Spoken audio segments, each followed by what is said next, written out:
entre les coraux. Et petit huilateye. Comme à l'accoutumée. Nana wa yao.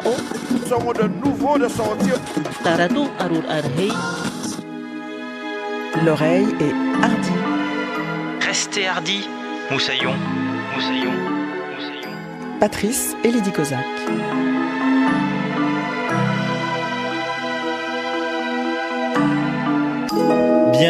Bienvenue dans l'émission qui évite les clichés sur les cultures des Outre-mer. Et de clichés, il en sera question dans cette oreille hardie, mais dans le bon sens du terme, puisque notre invité du jour est photographe. Autodidacte, antillais né dans l'Hexagone et grandi en banlieue parisienne, il s'est tourné vers la photo, à moins que ce ne soit l'inverse, pour se trouver ou se retrouver une identité forte, faite de multitudes de par sa qualité de jeune homme noir, ses origines géographiques, caribéennes et franciliennes, et ses fondations sociales. Notre invité nous dira comment il a fait synthèse de tout cela et comment il y a associé tous les territoires qu'il est allé saisir de son appareil photographique, de Mayotte dans l'océan Indien aux États-Unis, en passant par Londres ou le continent asiatique. Au creux de notre oreille cette semaine, Marvin Bonheur. Marvin Bonheur, bonjour. Bonjour. Vous êtes photographe, vous êtes originaire de la Martinique, cela fait une bonne dizaine d'années que vous exercez ce talent. Nous vous recevons aujourd'hui dans l'oreille pour ce livre que vous avez intitulé La Trilogie du Bonheur et qui est entièrement consacré à votre regard sur la Seine-Saint-Denis. La Seine-Saint-Denis où vous avez habité pendant un bon moment, le fameux 93, et vous promenez votre appareil photographique, votre regard sur cette vie, sur ce quotidien, sur cette géographie, sur ces gens et sur ces lieux qui composent cette Seine-Saint-Denis. Et vous avez voulu compiler toutes ces années de travail dans ce livre. On en parlera, il est séparé en trois parties. Vous nous expliquerez comment vous l'avez composé. La tradition de l'oreille hardie, pour commencer, c'est de livrer un autoportrait. Comment vous présenteriez-vous au monde Marvin Bonheur? Qui êtes-vous en 2-3 lignes? Waouh, alors du coup, je vais essayer de faire court. Si je devais me présenter, je serais un jeune homme martiniquais qui a grandi en France, artiste depuis toujours, qui suis assez sensible sur la société, les rapports entre les gens, l'injustice. Je suis toujours assez engagé, donc du coup, à travers mon art, j'ai trouvé une manière de m'exprimer, de combattre un peu les combats que j'ai envie de mener, tout simplement. On va compléter l'autoportrait. Vous allez rallumer votre téléphone, aller sur des portraits de vous. Voilà, prenez-en un. Voilà. On a cette photo qui est présente donc sur votre site Instagram et vous allez nous décrire cette photo et l'homme qu'on voit dessus. Pour compléter en images l'autoportrait, qu'est-ce qu'on voit sur cette photo ? Déjà dans cette photographie, je suis assis au premier plan dans une galerie à New York. J'ai les bras dénudés, je suis habillé tout en noir comme d'habitude avec une paire de sneakers. Y a mes photos qui sont derrière moi et ça représente... si je devais être extérieur à ça, je pense que ce serait du coup un artiste devant son travail. Et je pense que ça représente très bien qui je suis. Parce que justement, je pense que mon travail fait partie presque à 80% de mon quotidien dans ma vie. Donc voilà, c'est la photo que je présenterai là, mon autoportrait. Non, dans cette pose, en fait, je suis en train de sourire et j'ai la tête dans les mains parce que justement, c'est un peu l'expression un peu d'un moment fou. Donc c'est ma première exposition à New York et je vivais juste le moment de manière hyper intense et j'avais envie d'immortaliser ça. Et donc du coup, cette pose, c'est plus entre une position d'un enfant qui rêve et un adulte qui ne croit pas aux rêves qui se réalisent, en gros. Vous avez donc commencé votre carrière, en fait, vous avez vécu, je le disais, en Seine-Saint-Denis pendant votre enfance et une partie de votre adolescence et une partie de votre âge adulte. Et c'est quand vous êtes venu à Paris que vous avez commencé le travail photographique. Pourquoi pas plus tôt? Quel était le déclic? C'est comme ça que je le présente en général, effectivement, mais après réflexion récente d'ailleurs, je me suis rendu compte que j'ai pris beaucoup de photos lors de vacances ou en colonie de vacances quand j'étais plus jeune, parce que ma mère me donnait un appareil photo jetable, mes frères et sœurs et moi, souvent. Et donc je me suis rendu compte qu'en fait mon rapport à la photo était beaucoup plus vieux que ça. J'avais pas du tout un regard photographique ou une intention, une passion particulière pour la photo, mais j'utilisais un peu comme aujourd'hui quelqu'un du quotidien utiliserait son téléphone portable pour prendre des photos souvenirs. Donc j'ai commencé ce travail plus personnel et conceptuel 1 an après être parti du 93. Je pense que c'est justement par cette envie de représentation, ce manque de représentation, de créer ma propre représentation aussi, et puis une nostalgie aussi, le fait d'être parti. Je pense que c'est un mélange de pas mal d'émotions qui m'ont amené à retourner sur le territoire pour photographier ce que j'appelle mes souvenirs. Quand vous parlez de manque de représentation, c'est manque de représentation de quoi? Du fait d'être noir ou du fait d'être originaire de ce quartier-là? Ou des deux? Sur le moment, j'ai pas encore réalisé à quel point la représentation de mon identité d'homme noir était aussi importante dans la photographie. Parce que je trouve qu'il en manque beaucoup dans la photographie reconnue française. Mais à l'époque, c'était plus une représentation de banlieusards tout simplement, et particulièrement quand on vient de quartiers populaires dits difficiles ou dangereux, qui est le cas des quartiers d'où je viens. Du coup, je pense que j'avais vraiment besoin de montrer autre chose, plus vu de l'intérieur. Effectivement, il y a toujours une représentation des quartiers, elle existe, mais elle existe comme on la connaît, c'est-à-dire beaucoup pour les faits divers et le côté négatif. Et ça m'a fait beaucoup de défauts en arrivant à Paris, d'avoir cette étiquette justement de jeune noir de quartier. Ça me ramenait toujours à ces histoires de faits divers. On me demandait un peu des explications du pourquoi, du comment, que les quartiers populaires sont si difficiles. Alors que moi, au final, j'avais aussi énormément de souvenirs positifs et j'avais envie de représenter ça. Et je pense que c'est aussi cette frustration-là qui m'a donné envie de faire des photos, de montrer aussi un peu que, en vivant dedans, étant de l'intérieur, c'est rempli de nuances en fait de grandir dans un quartier. Et j'avais envie de le représenter en photo. Alors on a déjà 3 caractéristiques de votre travail, caractéristiques sociales, caractéristiques en termes de représentation aussi de l'homme noir, parce qu'on en parlera au gré de vos voyages et des lieux où vous avez pris ces photos-là. C'est beaucoup de communautés noires dans des quartiers populaires que vous représentez. Et puis 3e caractéristique, vous l'avez dit, c'est quand même très positif. Il y a toujours la couleur qui ressort, ou dans les habits de ceux que vous prenez en photo, ou dans des boîtes de conserve qu'on trouve par terre. Enfin, la couleur ressort toujours. Et ça, c'est conscient chez vous? Alors je pense que ça a été inconscient au début. Je pense que ça s'explique clairement par tout simplement la vision que moi-même j'ai du territoire. C'est-à-dire que j'ai essayé de représenter, et j'essaie toujours d'ailleurs de représenter, que ce soit le 93 ou les territoires que je représente, dans une certaine nuance entre réalité, authenticité et dénonciation, mais aussi avec le regard que moi j'y porte. C'est-à-dire que le 93, c'est un territoire qui est dur, qui est abîmé, qui a été abandonné pendant des années aussi, donc il y a toutes ces marques-là qui sont inévitables dans le visuel. Et ça, j'en suis parfaitement conscient en ayant grandi dedans. Et quand j'ai représenté ce territoire, j'avais envie de montrer cette réalité-là, mais j'avais envie aussi de montrer comme moi je le vois, et c'est-à-dire que moi je vois en couleur, j'ai cette chance-là. Donc j'avais envie de représenter la banlieue avec la vision comme moi je la vois, et puis je trouvais que particulièrement avec l'argentique, parce que ce travail a été réalisé à 100% à la photo argentique, donc à la pellicule. Et c'est-à-dire pas numérique. Oui, j'avais cette envie d'utiliser un vieux process, on va dire, un vieux procédé, donc la pose argentique, parce qu'il y a et ce grain qui donne cette texture, et selon le choix du film, les couleurs qui vont être un peu plus pastel ou plus vives, ou voilà, plus contrastées. Il y a aussi les lumières, j'aime beaucoup les lumières quand elles sont crues, ou quand elles sont douces, tout va dépendre de ce que je photographie. Mais le choix est conscient aujourd'hui, mais je pense qu'au début, c'était là, sans que je m'en rende vraiment compte. Je me suis juste dit, il faut que je représente la cité comme moi je la vois. Et voilà, ça m'a amené sur cette photographie-là, en tout cas.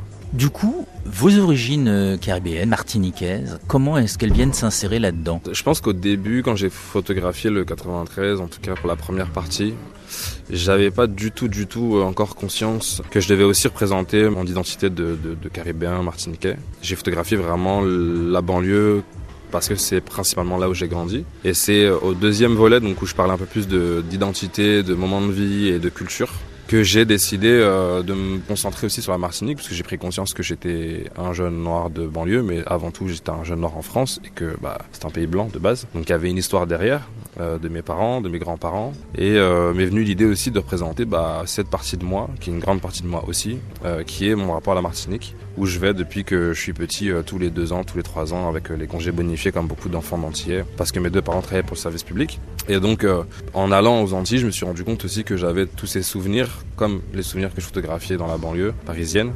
J'avais aussi ces souvenirs en Martinique, au bord de route, chez ma grand-mère, chez mes grands-parents, avec mes frères et sœurs. Et ça faisait aussi une grande partie de ma construction en tant qu'enfant. C'était aussi une grande partie de moi et de comment je me considérais même dans ma banlieue. En fait, c'est que oui, je suis un banlieusard.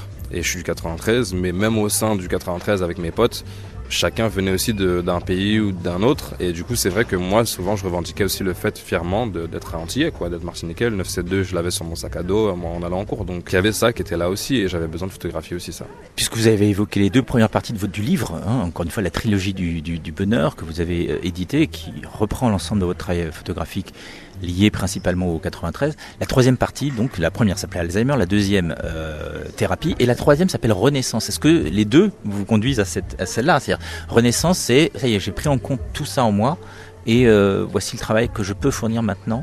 C'est exactement comme ça que je le décris. Ce volet-là, c'est un moment de ma vie où j'ai commencé à travailler pour des marques, où j'ai commencé à gagner de l'argent avec la photographie, où j'ai plusieurs fois exposé, j'ai eu les plus gros articles de presse et des invitations en radio, etc. Donc ma vie a complètement changé, ma perception aussi de moi en tant qu'artiste, la possibilité de devenir artiste, c'est un peu plus ouverte, parce que c'est vrai que j'ai grandi avec l'idée que l'art n'était pas destiné aux personnes comme moi, comme la société essaie de nous faire croire. Et Renaissance, c'est un moment donné où je suis officiellement photographe, que je m'accepte en tant que photographe et que surtout que je me reprojette comme quand j'étais petit dans ce rêve de devenir réellement artiste et d'en faire ma vie en fait. Et donc dans cette série, il y a un mélange de photographie qui est beaucoup plus lisse, je dirais, avec un regard plus pro ou éditorial, on va dire. Et cette envie justement d'influencer, de donner un peu espoir aux personnes qui suivent mon travail et de se dire oui, on peut être noir, on peut être de cité, on peut être du 93 et devenir photographe. On l'a pas encore dit, nous sommes ici pour cette interview dans un lieu qui s'appelle la Montgolfière. Vous avez exposé vos photos dans ce lieu. Je vais vous demander d'en choisir, allez, on va dire deux qui vous semblent à la fois caractéristiques de votre travail et à la fois qui vous tiennent à cœur très personnellement. Alors du coup, je choisirais d'abord la glace. La photo de la glace, je pense la plus connue de mon travail, qui représente le mieux mon travail dans le 93, parce que c'est une des premières photographies que j'ai réalisées pour le projet Alzheimer, donc c'était vraiment au tout début de ce qu'on peut appeler une carrière de photographe. Et c'est une photo qui représente justement deux jeunes qui sont en train de commander des canettes de coca dans un camion de glace à Aulnay-sous-Bois, au 3000. Et cette photographie elle a été faite dans l'intention de photographier un peu mes souvenirs, donc comme le concept du projet. Et j'avais envie de représenter par cette photographie les moments de vie, les moments de joie, de partage qu'on peut avoir dans les quartiers populaires. C'était un jour d'été, il faisait beau, je me baladais avec mon appareil argentique et j'ai ce camion de glace qui arrive au loin avec du coup la fameuse mélodie un peu connue de presque tout le monde, en tout cas j'espère. C'est quoi cette mélodie? Un truc comme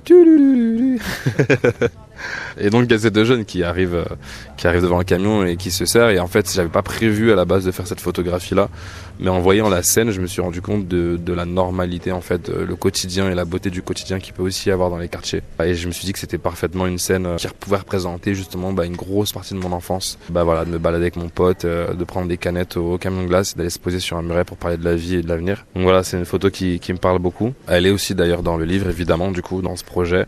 Si j'avais une deuxième photographie, je partirais un peu plus loin pour contraster un peu cette idée, parce que j'ai fait plein de projets qui sont quand même très liés et en même temps qui ont eu des réalisations différentes. Je prendrais une photo de Londres, je pense, qui est aussi exposée dans cet espace. Alors je l'ai appelée 3,50 £, donc c'est 3,50 cents.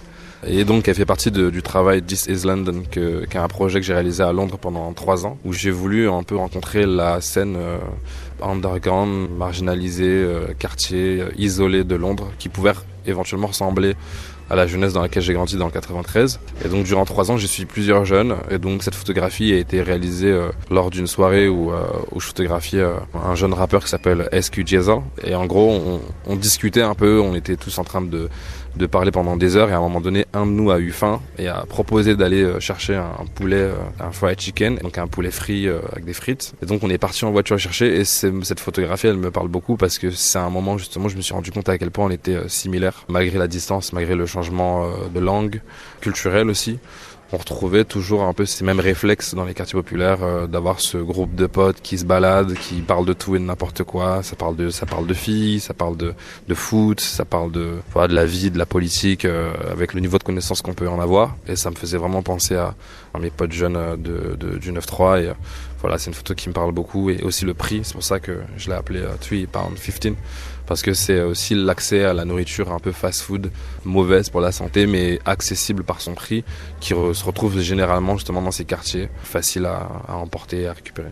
Quand vous partez, alors c'est l'occasion de parler maintenant en dehors de la Seine-Saint-Denis, vous avez eu Un projet qui vous a mené en Martinique, vous en avez dit 2-3 mots, on pourrait y revenir. Un autre qui vous a mené à un travail de résidence à Mayotte. D'autres vous ont mené à Londres, à New York. On parlait de l'Asie avec notamment la Chine et puis la Corée.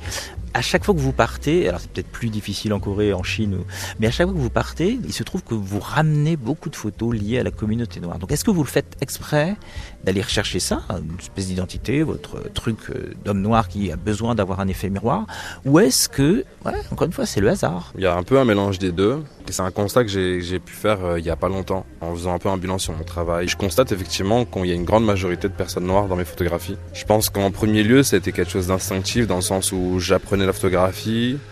J'étais pas encore totalement à l'aise avec cette idée de photojournalisme, parce que c'est un peu du photojournalisme aussi. Et je pense que pour trouver mes marques d'un point de vue technique et professionnel, c'était plus simple pour moi d'approcher des personnes qui me ressemblent.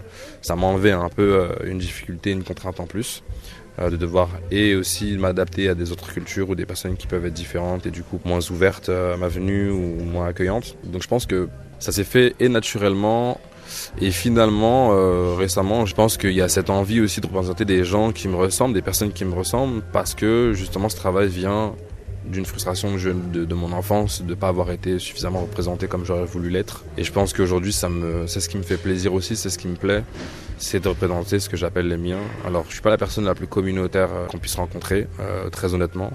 J'ai pas eu particulièrement beaucoup d'amis antillais, enfin je peux pas dire que c'était une majorité dans mes amis. Et pourtant dans mon travail, c'est vrai que j'ai ce truc-là où je me sens plus à l'aise de représenter la communauté noire parce que je sais qu'on a des liens, souvent. Je me suis rendu compte de ça dès Londres. Justement, on a beaucoup de points communs sur le rapport identitaire, comment on vit cette vie dans des grandes villes en tant qu'enfant d'immigrés noirs. Donc je parle par exemple des Noirs américains avec qui j'ai pu travailler à Détroit, Chicago et New York, mais aussi à Londres avec les communautés jamaïcaines, nigériennes. On vient de différents pays avec des histoires qui sont différentes, mais en même temps qui sont plus ou moins un peu calquées sous le même modèle. Et d'ailleurs ça se voit dans vos photos, parce que ça, ce qui m'a frappé, à part quelques-unes où on distingue en fond des choses qui ne pourraient pas être d'une banlieue française, c'est de remarquer à quel point rien ne pourrait presque différencier Aulnay-sous-Bois, Courcouronnes ou ailleurs, alors qu'elles ont été prises à New York ou bien à Londres. Je pense que des gens ne verraient pas la différence. Et c'est un constat assez, je dirais pas drôle, parce que c'est pas, dans le fond c'est pas si drôle, mais oui, c'est effectivement ce qui m'amuse un peu aussi dans mes expositions, c'est que parfois des gens viennent me voir et me disent ah mais cette photographie je vois c'est à New York, et je suis là bah non ça c'est à Paris. Ah mais du coup ça c'est à Paris, bah non ça c'est à Londres. Et en fait de laisser aussi les gens, les visiteurs et les spectateurs se perdre dans mes photos et ne plus savoir où ils se trouvent, je trouve que c'est aussi un discours dans mon travail, dans le sens où j'essaie aussi de créer des ponts entre les communautés. C'est quelque chose dont je suis très très fier, je pense que c'est une des choses dont je suis le plus fier, c'est par le biais de mon travail prouver à différentes jeunesses, de différentes grandes villes, qu'on n'est pas seul. Et en fait le fait de créer ces connexions-là, pour moi c'est un peu comme si je permettais aussi à ce que, encore une fois, j'appelle les miens, de se dire vous n'êtes pas seuls. Les jeunes isolés à Londres ou à New York ou à Paris ne sont pas seuls. On est seuls dans notre ville, mais tous ensemble dans ce monde, en fait. Et c'est un peu ce qui me plaît dans ce travail. Première pause musicale dans cet oreiller hardi, ce sont traditionnellement les invités qui choisissent la programmation, 2 ou 3 morceaux des fois que nous allons entendre. C'est le moment de nous livrer votre premier choix, Marvin Bonheur. Cette fois-ci, vous allez nous faire travailler l'oreille avec quoi, donc en premier choix? Alors il faut savoir que je suis très inspiré par la musique, peut-être plus même que la photo dans mon travail. Et j'écoute beaucoup Kalash, donc comme on parle beaucoup des Antilles et que ça m'évoque l'identité, je dirais Mada de Kalash, qui est une musique qui m'inspire énormément de par la fierté et la représentation justement. Marvin Bonheur alias Monsieur Bonheur va se transformer en DJ, vous allez nous rappeler le titre et l'interprète de ce morceau que vous partagez avec nous. Du coup c'est Kalash et la musique s'appelle Mada. La police n'est pas comme à Paname, ici la popo a des badman. De la cocaïne à port et un Caraïbe dans la soute, parmi les bagages. Ici pété oh no, une moto, boum boum oh oh. Les négos font de la money, font de la money. Oh, pour la money. Mes potos ont la dalle, énervé de le plus jeune âge. L'inégalité te fout la rage, seul te devient un métage. La suite fait faire des bêtises, et l'envie est le pire de vice. La jalousie, l'hypocrisie, la trahison, tout le monde pense avoir raison. J'ai coupé mes chaînes, Me lever sans m'éloigner des miens, que la police me craigne. Essuyer les larmes de ma terre et assécher la peine. Maudit celui qui nourrit le scandale quand le démon l'amène. Car sa peine est ma peine. Je suis un négro de madame. L'eau, les balles pleuvent comme les mamas. L'oreille est hardie. Patrice et Lydie Kozak.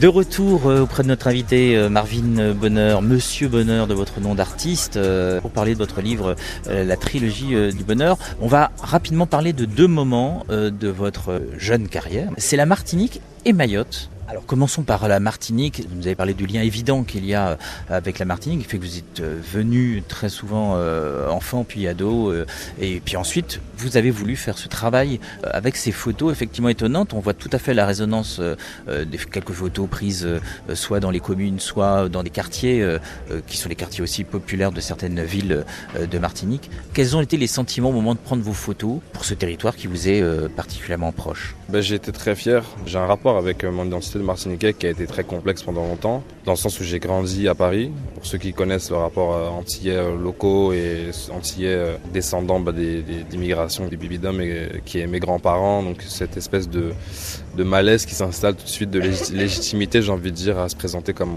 Martiniquais. J'ai grandi complètement avec ce sentiment-là, et ce travail, il a été volontairement aussi, je pense, réalisé dans cette intention de reconnecter plus intimement avec le territoire. Je pense que la première partie que j'ai appelée 30 degrés à l'ombre est un projet qui avait vraiment pour but de prouver par l'image mon lien avec les Antilles et de raconter aussi à des Antillais martiniquais, notamment dans l'Hexagone, quelle histoire on partage en fait tous plus ou moins avec les Antilles, qui est un passage généralement pendant les vacances d'été ou pendant Noël, où on passe environ entre 1 et 2 mois du temps pour retrouver la famille, donc souvent c'est les grands-parents ou les tontons tatis quoi.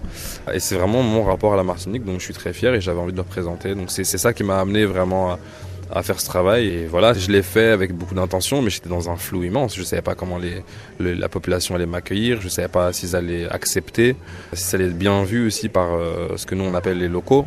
Ça a été plus que réussi, puisque la plupart du temps les locaux étaient agréablement surpris de voir que j'y portais réellement un intérêt et que je prenais le temps justement de quitter l'Hexagone pour revenir ce qu'on appelle au pays, pour prendre des photographies de ce qui se passe vraiment sur les terres, et non pas juste de venir profiter du sud de la Martinique, donc les Trois-Îlets et compagnie, pour aller me baigner et faire des belles photos de coucher de soleil. Donc non, j'ai été super bien accueilli et ça s'est super bien passé, et c'est ce qui m'a donné envie de continuer ce travail d'ailleurs.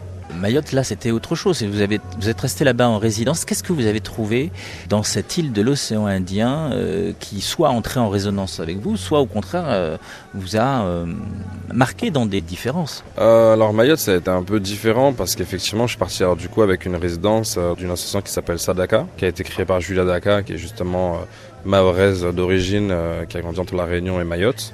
Et donc elle nous a amené dans cette intention de nous présenter et de partager notre art avec des jeunes de Mayotte. Donc en arrivant, moi j'avais un peu la naïveté d'être un descendant d'une population des îles, donc en me disant que j'allais arriver, que j'allais être à l'aise parce que c'est une île, et en plus une île française aussi, donc j'allais retrouver un peu les mêmes similitudes que dans la Martinique, et j'ai pris une énorme claque. Parce que déjà la localisation n'est pas du tout la même. C'est l'océan Indien, les décors sont pas les mêmes, alors c'est très vert, mais le décor est très différent.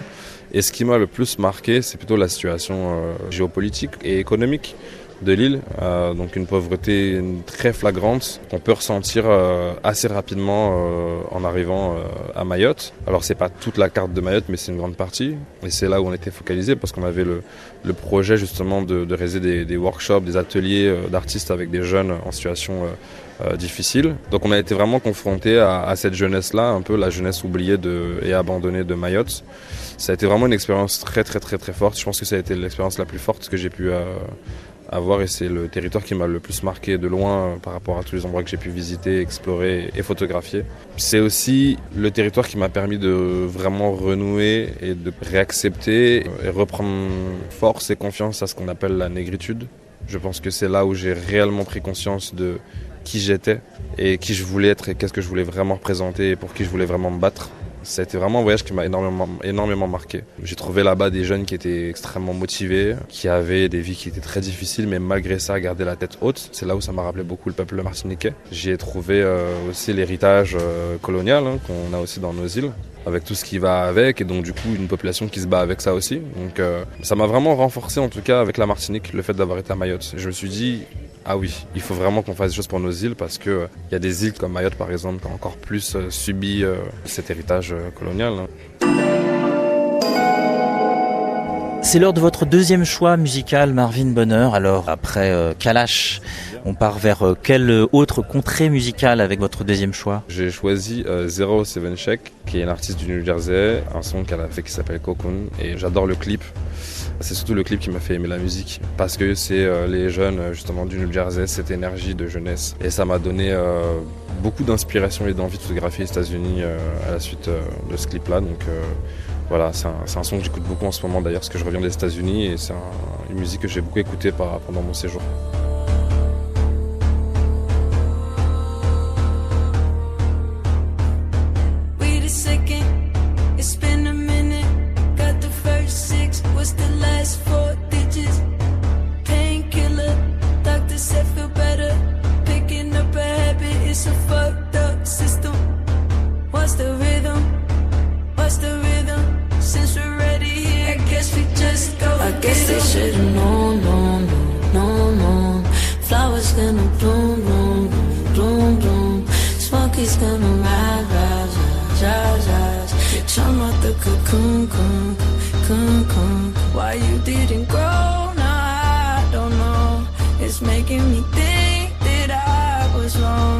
L'oreille a du goût. Et c'est le moment d'ajouter encore plus de goût et un peu d'enfance dans notre oreille grâce à Anne Bonneau et celles et ceux qu'elle rencontre et qu'elle interroge sur le goût qu'avait leur enfance. Jolie idée déclinée cette fois-ci avec Stéphanie, artiste à La Réunion, pour qui les mangues vertes avaient ce goût acidulé qui lui donnait le frisson. Écoutez. Des mangues vertes avec du sel. Un sacré estomac. Mangue José. Parce qu'on avait un énorme pied de mangue dans le jardin. Et je me souviens de mon grand-père qui nous disait toujours « Mais il veut pas que tu respires à côté de mon pied de mangue. » Il avait peur que les mangues tombent et qu'elles pourrissent, parce qu'ils adoraient ça avec mes grands-parents. Et du coup, c'était vraiment, mais on ne pouvait pas jouer à côté du pied de mangue. De peur qu'on fasse tomber une mangue. Enfin, vraiment, c'était... Voilà, quoi. Je me souviens, moi, il récoltait toujours les mangues vertes et moi, j'adorais ça. Et de manger avec du sel, c'était incroyable. Mon grand-père, il fallait qu'il soit là, quoi, pour superviser le truc, vraiment de faire attention. Et alors, vraiment, quand il était dans une bonne journée, on avait le droit de tenir la golette pour aller chercher celles qui sont en hauteur. Mais la golette DIY, avec le bâton et le morceau de... comment on appelait ça? Une espèce de ferraille cache-poule, là. Tu vois, autour, pour casser les mangues en haut. Mais je sais même pas si je pourrais encore manger maintenant, parce qu'en fait, ça te poique la langue, ça, par contre. Hein. Mais bon, après, tu sais, quand t'es petit, tu rôdes pas ça, toi. C'est là, c'est bon, tu manges.